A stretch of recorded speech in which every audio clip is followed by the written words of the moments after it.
Hello, and welcome to this short video on how to write a winning CV, a curriculum vitae which will get you interviews and jobs. My name is Paul Sloan. I'm an author and speaker. I've written many books. I've spoken at conferences all around the world on creativity and innovation.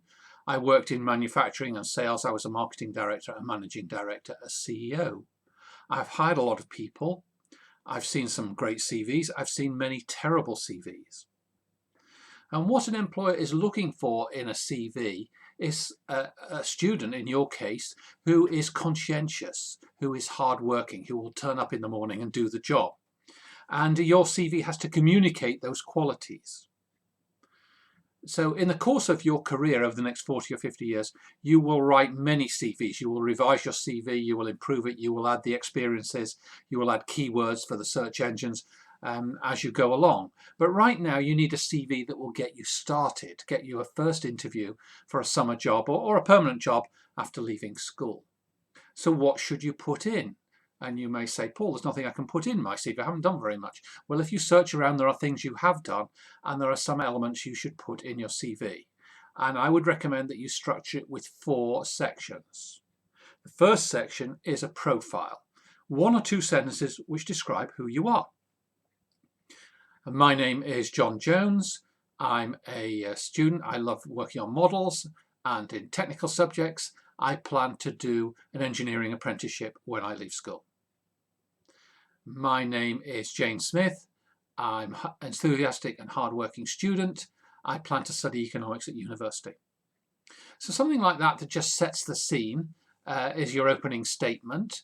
You just put 2 or 3 sentences at the most. I wouldn't put too many motherhood statements in there. Motherhood statements are things which anybody could say. Everyone's in favour of motherhood, no one's against it. Everyone would say they're enthusiastic, hardworking, diligent, conscientious. These kinds of adjectives, I'll let you have 2 or 3 of them, but don't load up your whole CV with them because they're not of much value. They don't differentiate you from everyone else who would claim the same things. What will differentiate you is what comes in the next 3 sections. Section number 2 after the profile is a list of skills. What skills do you have which would be useful to an employer? And you need to search around and look. Well, I worked very hard to complete all my GCSEs and I got good grades, so I can work hard. I can apply myself to a task. I can focus. This is a skill which is useful to an employer. When I had a summer job in a shop, in a charity shop, I looked after the customers. So I've got some skill at customer service. I did a job when I worked in a warehouse. Helped the storeman there. We did a stock check. I've got some stock control experience. I helped organise and lead a camping trip for the Boy Scouts, so I've got some experience in teamwork and team leadership. So you put down some skills that you've got that you think will be useful to an employer, and then you need evidence. You need proof of that. And this is the 3rd section, your achievements. And this is really, in some ways, the most important section. What have you achieved? Well, obviously, you've got some academic achievements. You passed some GCSEs or some other exams. You may have passed a music exam. But other things which are not academic, you list here as well. I started a band and we played at the youth club. I had to recruit the members and we had to schedule rehearsals. Something like that's an achievement.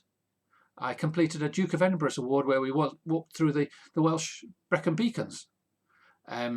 I did a sponsored charity walk which raised £250 for homeless youngsters. So these are achievements. If you've got anything like this that differentiates you from other candidates, makes you look different and capable, put these in. And then the 4th section is your experiences. What have you done? What you've done at school, responsibilities, and any jobs that you've had, part-time jobs. And you can also put in hobbies if you want. But the fact that you like listening to music or reading books or playing video games is not going to help you get a job or differentiate you. If you've got a hobby where you achieved something like starting the band, then I would put that in, but I would probably put it in achievements rather than hobbies.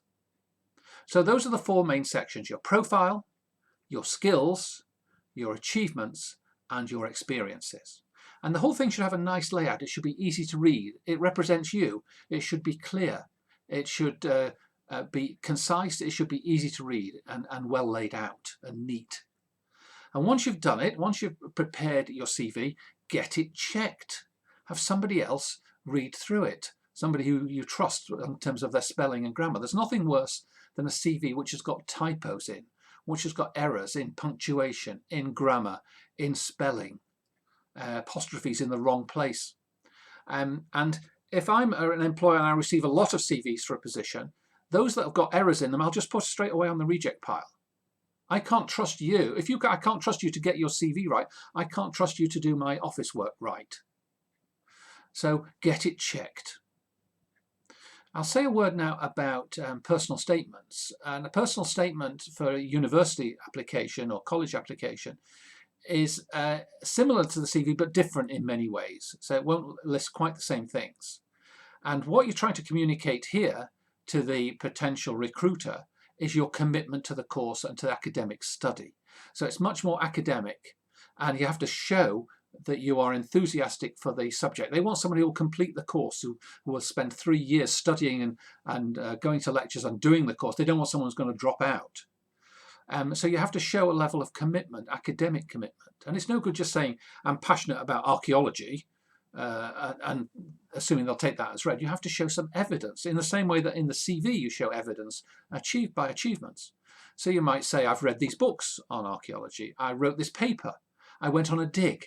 You have to show some things that prove your commitment at an academic and interest level in the subject.